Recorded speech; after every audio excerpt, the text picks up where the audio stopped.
Hi, I'm Jonathan Bennett, and today we're going to start a series of videos that are going to cover some really basic but challenging vocabulary concepts in English. We're going to be talking at the beginning of this about word parts, and this whole series is going to be about word parts. Today we're going to do the introduction. We're going to kind of lay the groundwork, lay the foundation for you to understand the future videos. This video may be a little challenging. You may want to watch it one or two times, or you may find this a simple review, in which case we'll have a new video for you with some new vocabulary parts out as quickly as possible so that you can keep moving forward with expanding your English level.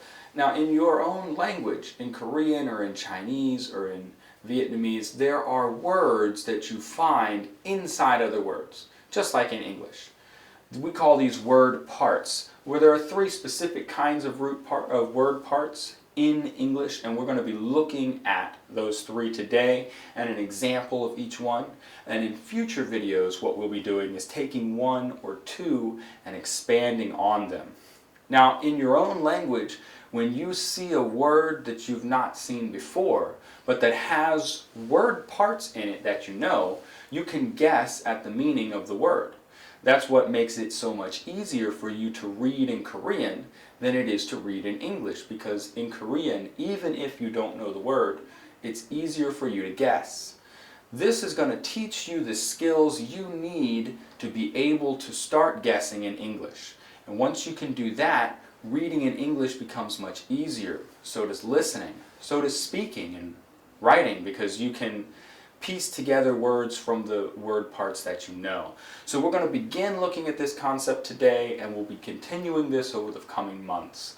Let's talk first about the three different kinds of word parts. The first word part we have is prefix. The next one we have is suffix, and you'll see why I'm doing them in this order here in a moment. And the last one we'll have will be roots. So we're going to talk first about prefix and suffix.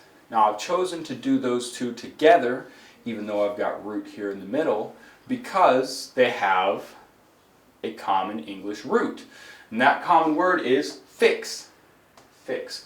What prefix and suffix means is these are word parts that we attach, that we stick on, that we fix onto the beginning or the end of an English word. Let's take an example. This is one you've all probably seen before. I have four words written here under prefix. I have rewind, review, revisit, and rewrite. Now, these four words all have something in common in their definition. Rewind means to wind again, which when we're doing a video, it means to go back. Review means to see again. Revisit means to go someplace again. And rewrite means to write something again. In all four of these words, you have the idea of again. That comes from this part right here, re, that I've written in red for you. So, what you can see from this is that these four words are related through this prefix. Prefixes, pre is a prefix itself. It means before. So, prefix, these are ones that are attached, fixed, to before the word, prefix. So we have rewind, revisit, review, and rewrite. Now, re is a common prefix that you'll see in a lot of different situations. We redo things, we rewrite things, we revisit old places. These are all things that we do a lot, and you can use re with almost any verb to make a new verb that means to do this thing again. So this is a very simple way just to grow your English vocabulary, because now if you know any verb, you know another verb. You know redo, rewrite. Let's take a look now at suffixes. Now, if prefixes go at the beginning of a word, a suffix goes at the end. So we have helpful, joyful, thoughtful, and handful. Now, these first three all have a related meaning, and this last one is related but slightly different. We're going to look at that. Helpful, joyful, thoughtful means full of help, or full of joy, or full of thought. We can use this with almost any noun that you can have, usually feelings, but you can also have actions, but typically we're going to use this with feelings, and it changes it into an adjective. So you have a helpful teacher, you have a joyful baby, and you have a thoughtful student. These are all examples of it changing from a noun, help, joy, thought, into an adjective. Suffixes usually change a word from one word part to another.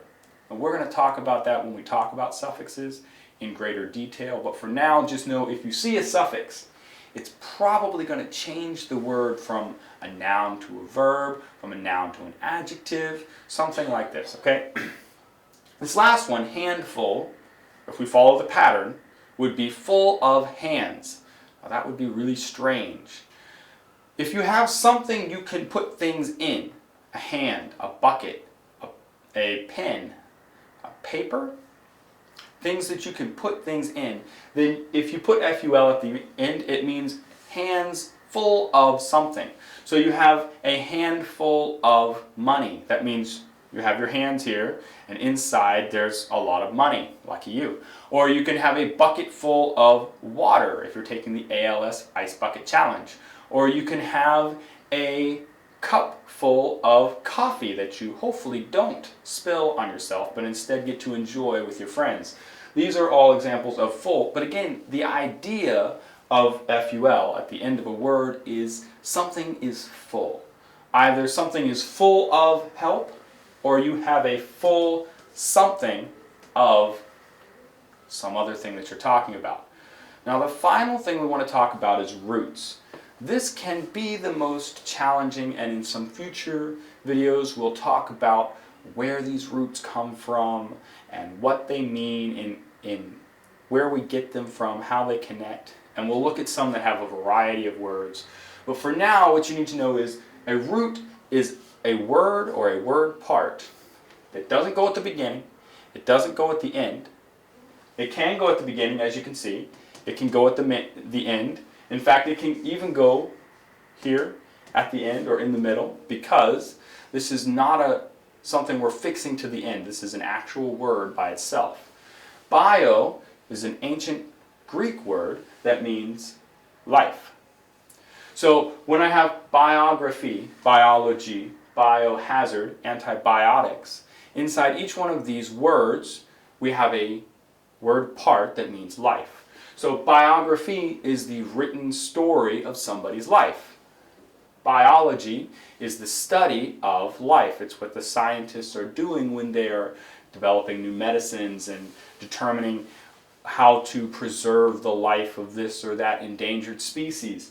A biohazard is something that's dangerous for life. If you're in a hospital and you get a shot, then the nurse is going to take that needle and they're going to put it in a special trash bin. That trash bin has a symbol on the top, and underneath that symbol it will say biohazard, because everything that's in that trash can could be contaminated with germs and could get you sick if you handle them. So you have to dispose of, throw those things away in a very special way. That's a biohazard. And finally we have antibiotics, which is the medicine the doctor will give you if you are sick. Anti means against, and biotics means life. So it sounds like this medicine should kill you, but actually what this medicine does is it kills the bacteria that are inside you making you sick. Antibiotics, it's against the life of the bacteria. So again, we have the idea always of bio, of life. As we look at this series, what we're going to see is that most English words have this root, have some root in them. And as you learn to recognize more and more and more roots, you'll be able to recognize more and more English words that you've never seen before, simply because you know the parts of the word. This is what you're doing when you're reading in Korean or Chinese. This is what I'm doing when I'm reading in English. As you learn this skill and recognize these word parts, your skill in English will grow dramatically. If you've liked this video, please be sure to click the like button below, or if you're interested in getting more videos from this series and other great videos, make sure you click the subscribe button, and we'll send you an email every time we produce a new video. Thank you very much for your time. Have a great day.